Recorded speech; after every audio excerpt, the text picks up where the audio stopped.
want to talk about the sprawl, which is the sort of the fully committed level of defense. That's when our opponent is taking a nice, slow, and powerful shot at us. We didn't get our arm by itself is not powerful enough to stop it. We can't drop our level low enough because we got to get our legs back and we got to get our hips into our opponent. So let me just show you the sprawl real quick. I'm going to bring my hands down to the mat, throw my legs out, keeping my chest up.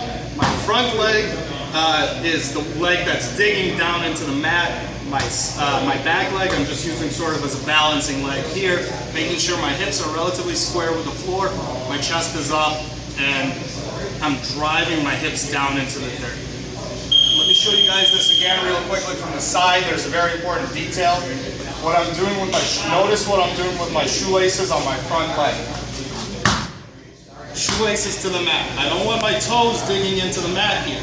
What can happen is if my toes are digging in and my opponent starts driving into me, I'll catch and get driven back up into an attack. I want my shoelaces to the mat, my opponent drives, I slide back, and my hips are staying in the mat, staying in my opponent. Well, let's show how we can incorporate that into your pre-practice drill session.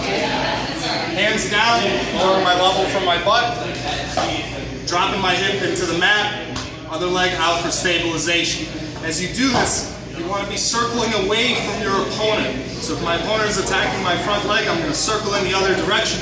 Circle, circle, circle, circle, come up. And you can add that. Do that about 10 times before your practice or when you're doing some shadow drilling on your own in front of a mirror. And you'll notice your sprawls get more powerful, they get quicker, you're going to be stopping a lot more shots.